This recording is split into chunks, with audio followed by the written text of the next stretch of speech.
There's a bunch of crazy stories written by the Brothers Grimm. And now you're gonna learn all about them, listening to the Brothers Grimm.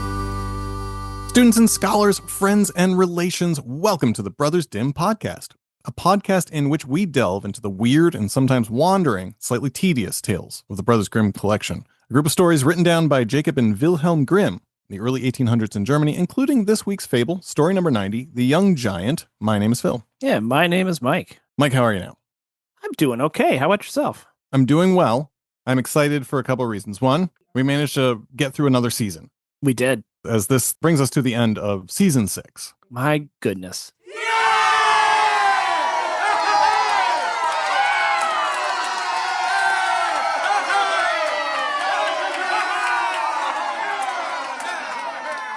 I was going to ask you a question, though I must warn you, it's a question of an erotic nature. Oh, boy. As you may know, many people find boobs to be quite erotic. Mm. So my question to you is, what are the biggest boobs you've ever fiddled with? And sub-question, were those boobs on a gigantic man? And was there ever any suckling which occurred with said boobs? Oh, boy. The biggest?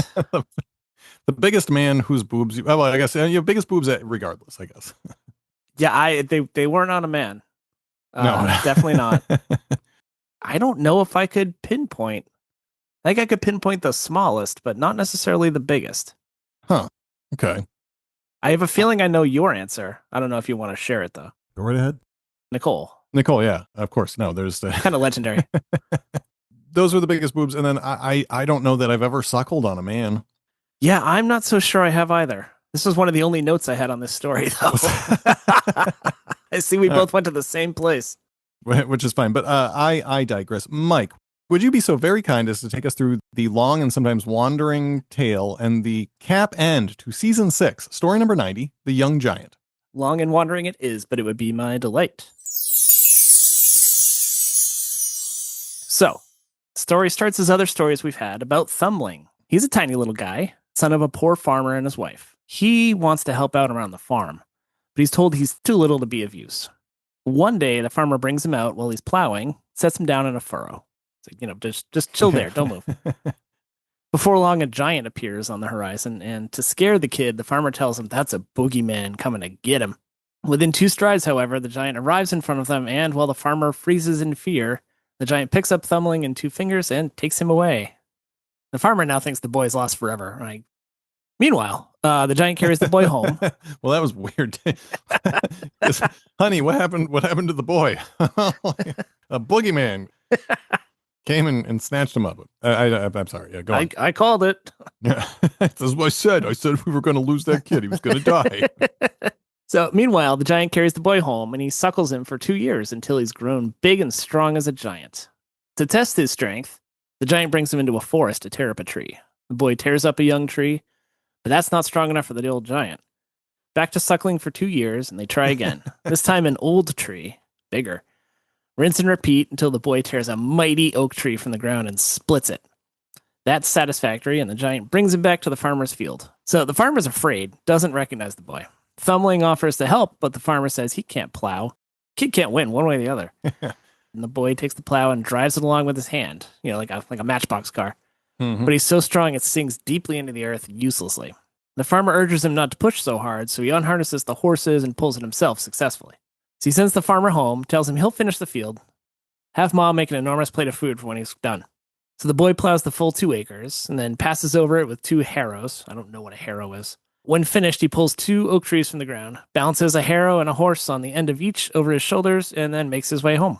Puts the horses in the stable, and then he plops down in the farmhouse for his meal. The mother swears he's not her boy, but feeds him anyway. He plows through it and complains it was only a morsel, so she puts a giant cauldron on with the rest of their food. He eats all of that quickly, complains that's not enough either. Realizing he's never going to get enough food from them, and he's going to eat them out of house and home, he proposes that the farmer go fetch an iron bar so big and strong that the boy cannot break it, and he'll go make his way in the world.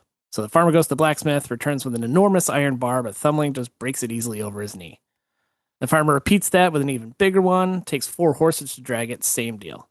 Repeat with 8 horses, still not strong enough. Boy gives up, leaves anyway. He's not going to find what he's looking for here. So he's out in the world. He apprentices himself to a blacksmith. Claims for a wage, he only wants to hit the smith twice every 2 weeks. While the other apprentices are paid, he just wants to give him a couple socks in the shoulder. Yeah. So on the very first job, he strikes the iron so hard the anvil is buried into the earth. Blacksmith is furious and demands that the boy leaves, so the boy takes his payment by giving the smith a small smack, yet manages to kick him across the yard. So the boy takes the thickest iron bar of the forge as a walking stick and moves on. I guess he just wanted a walking stick after all. Yeah. He keeps going on. He comes to an estate. He asks the household manager if the guy needs a head servant. The man hires him immediately, especially when the boy claims he needs no pay, only wants to hit him 3 times a year when the other servants get paid.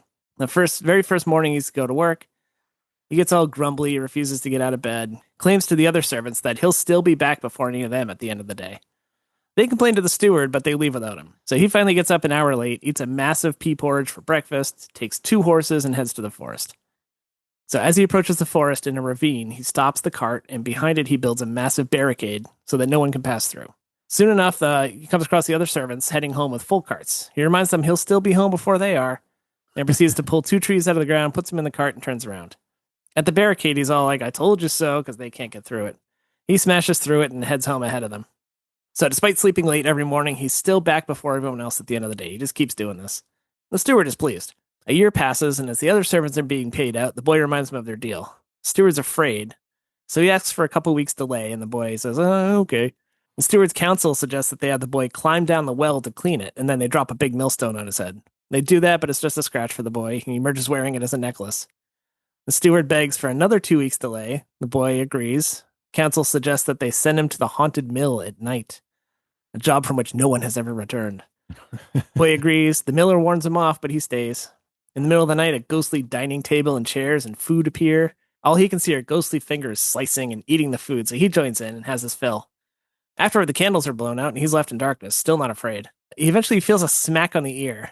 He says if that happens again, he's fighting back. It happens again, so he swings out. This continues until morning, getting smacked and swinging out in the air in return. The miller arrives for the day and finds that the boy's still alive. He's fine. He's just been getting, swatted in the side of the head. The boy packs up his ground meal and heads back to the steward. Now the steward's out of options. Thumbling comes in and kicks him so hard he sails out the open window and through the sky. Now that he's gone, he goes to the steward's wife and says she's going to have to take the other hits if the steward doesn't come back. So she, too, is pacing nervously. The boy comes in and kicks her out the open window, although she was lighter and she sailed higher and further. She and her husband both flew through the air, calling to each other, but not being able to reach each other.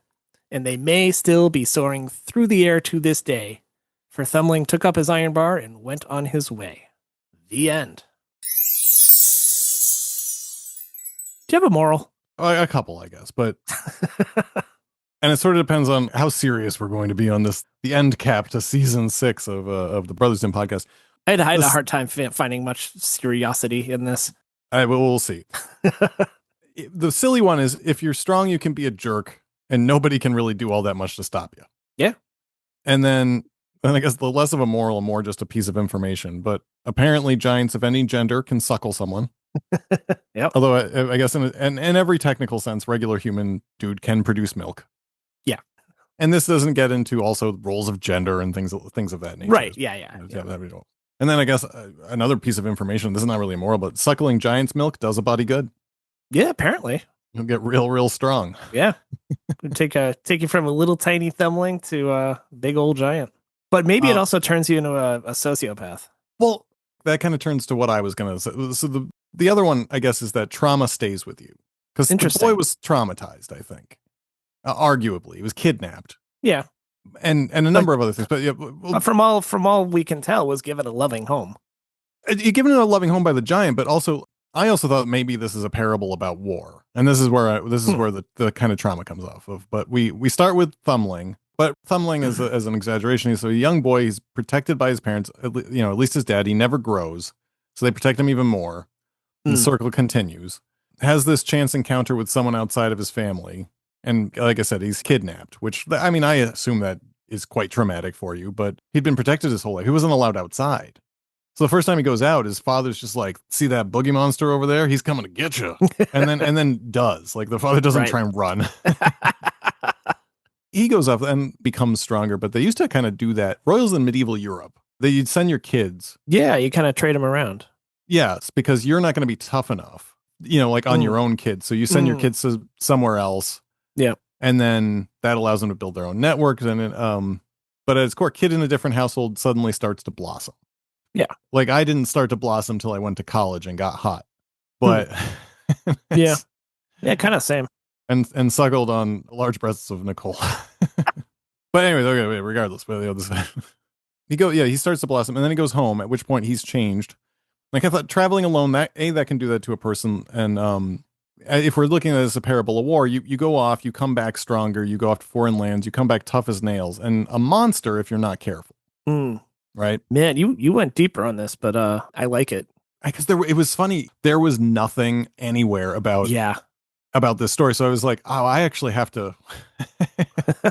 I gotta think. I gotta think this. I need to form an opinion. Yeah, I need to actually break down the story points, and also I realized like we've done 90 of these now. I actually can do this. Yeah, I mean, the more we do it, the more we start to see motifs like this too.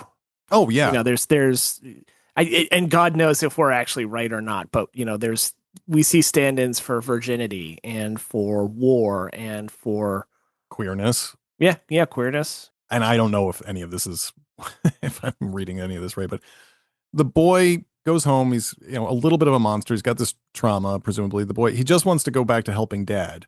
Dad, I went away. I got strong. I can plow the fields the way I was supposed to. Had you not been overprotective of me, and had I grown up regular, and then I might have done. Yeah, if you hadn't coddled me. But the dad doesn't like him. He's like, no, I wanted this weak little son or something. Like nobody likes the kid. Now again, to be fair, this is the guy's a first class jerk. Yeah. Yeah. Screwing around with people. He's like, I don't need money. I just want to punch you so hard you die. Yeah, like, that's a real interesting one. Don't worry about payment. I just want to murder someone. But like he doesn't do that until after he's already been rejected by his family. Yeah. Maybe that's what breaks him. Yeah, like he's like, I can do this, but he gets home and finally he's like, he realizes he's going to eat his parents out of house and home. Although he could plow all the fields in the world and could get enough food for himself if he wanted to, but right. Instead he does the whole, Father, if you get me an unbreakable staff, I'll go out into the world. And the father doesn't do it. And the kid says, well, I guess I'm going out into the world then because you didn't get me the unbreakable staff. You called my bluff. Yeah, you called my bluff. Yeah, I think he's just sad at that point then. I wanted to stay here. You don't want me here. Get me a staff and then I'll leave, knowing that the father's not going to be able to do that. And then he just leaves anyways. He's like, okay. And then that's when he starts being sad. And that's when he starts about, I don't want money. I have big feelings. I just want to hurt someone. I just want to hurt someone. Which, if I'm being honest, is how my toddler has been a lot lately. That tracks. Real big feelings about really anything. Yeah. I didn't say the correct phrase to him. He said, Daddy, say, how are you? What do you want, Jimmy? You want me to say how I am? And he's like, no, I want you to say, how are you? How are you? I'm fine, but I'm mad. You did it wrong. Okay. I guess this is what the ride home is going to be like then. But yeah, when mine were little, especially like getting a flu shot or something, or if like they, stub a toe, I would be there and just be like, squeeze my hand as hard as you can. And especially like at that age, it completely takes their mind off of everything. They're focused on trying to hurt your hand, and you ham it up as much as you can. Be like, oh, I don't know if I can do anything with this hand anymore.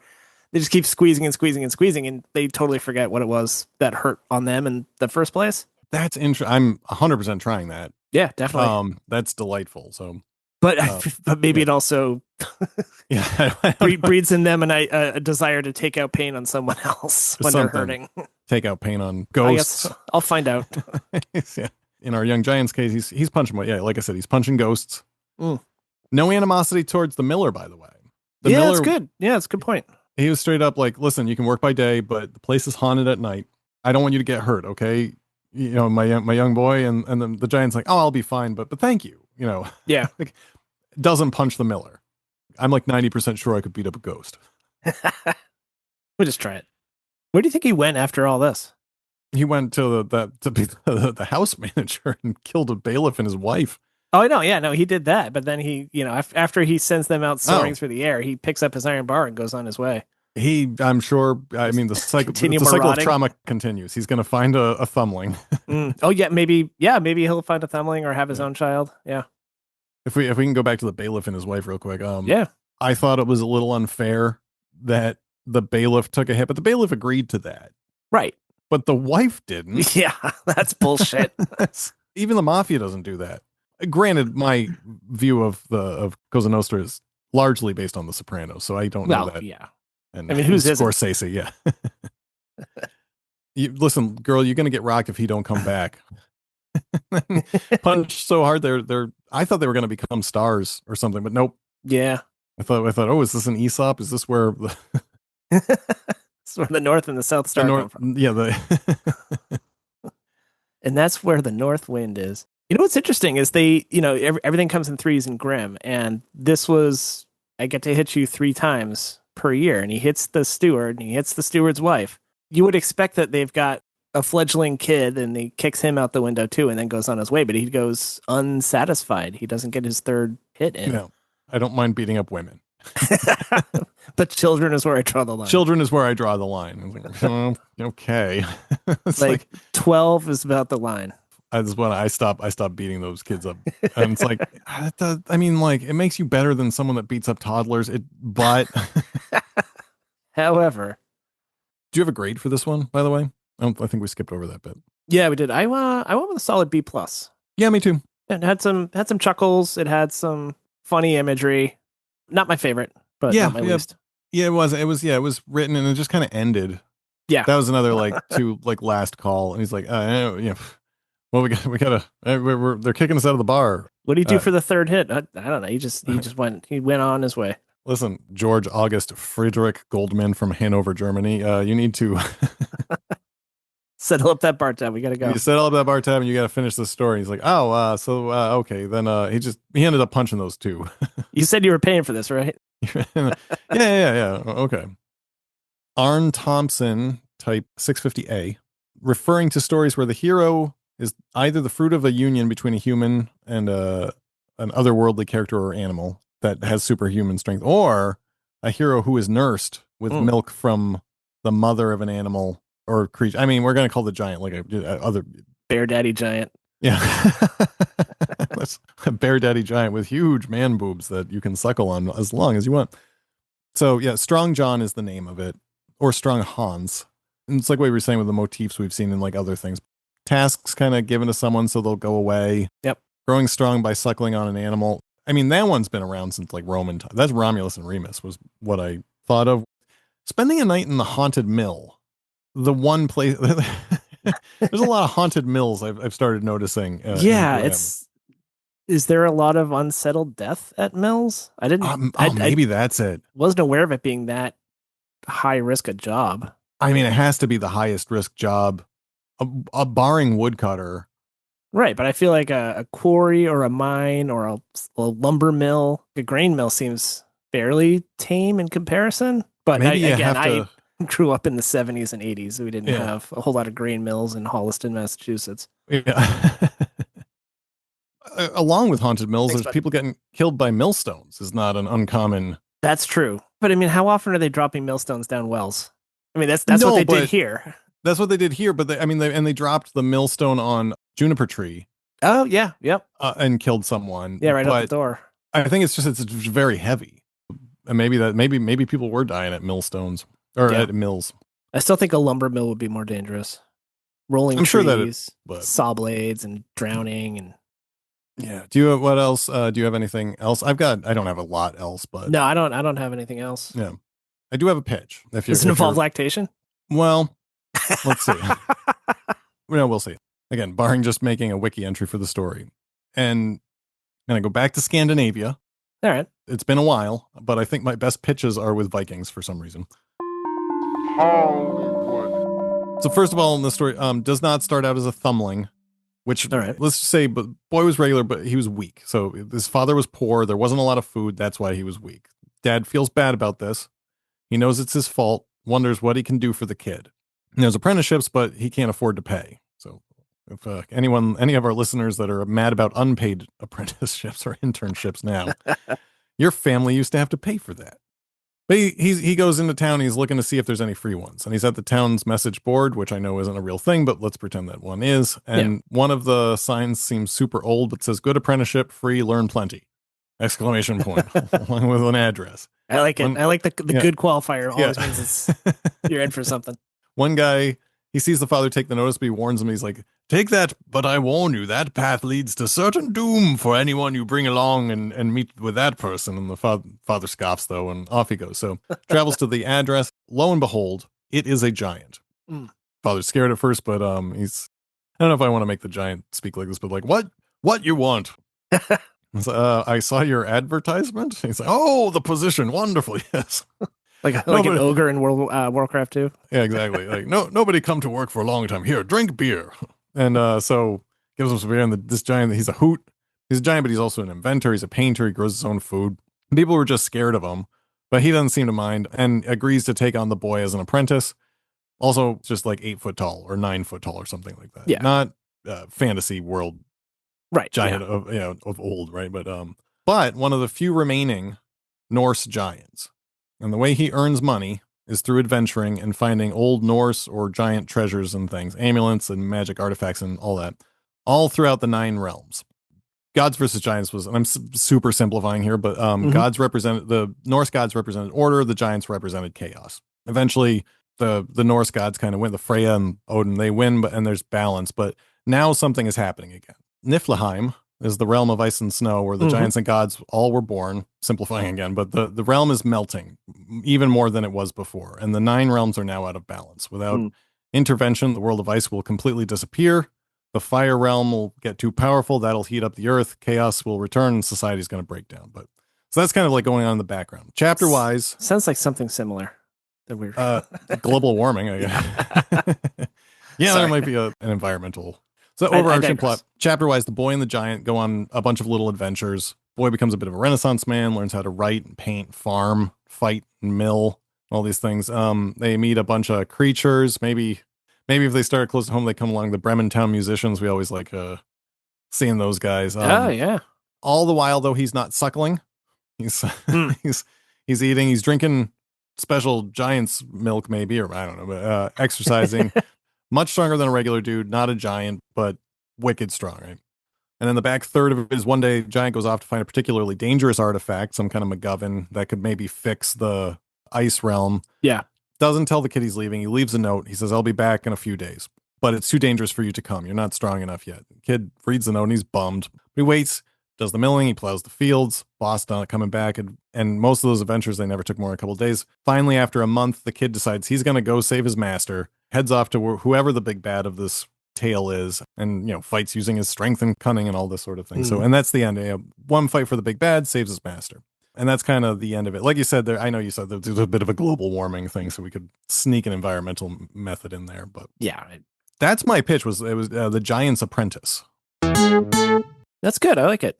It sounds like a good, solid story. Yeah, it kind of took a little bit from you too. One of your tricks, I think, and when you do your pitches, is to either take a different person's perspective or like whenever they do this, which they do often, is like just anyways, 6 years passed. Like, well, what happened during the literally suckling. Just suckling. That's suckling on the inviting milky breasts of the largest man in town. Anyways, okay, so I don't have anything else. And do you have anything else? I do not. Well, if I don't have anything else and you do not have anything else, then I think we can call it on Grimm Story 90, The Young Giant, and call it on Season 6 of the Brothers Dim podcast.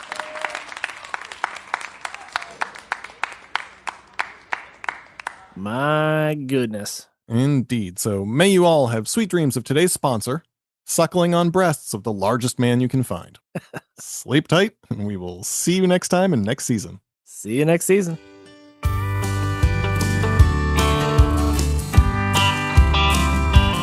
The Brothers Dim podcast is written by the Brothers Dim. Recording engineering is done by Mike, and sound editing and mastering by Phil. Brothers Dim podcasts are copyrighted by the Brothers Dim and available at brothersdim.com, on Blue Sky at Brothers Dim, and wherever you get your podcasts.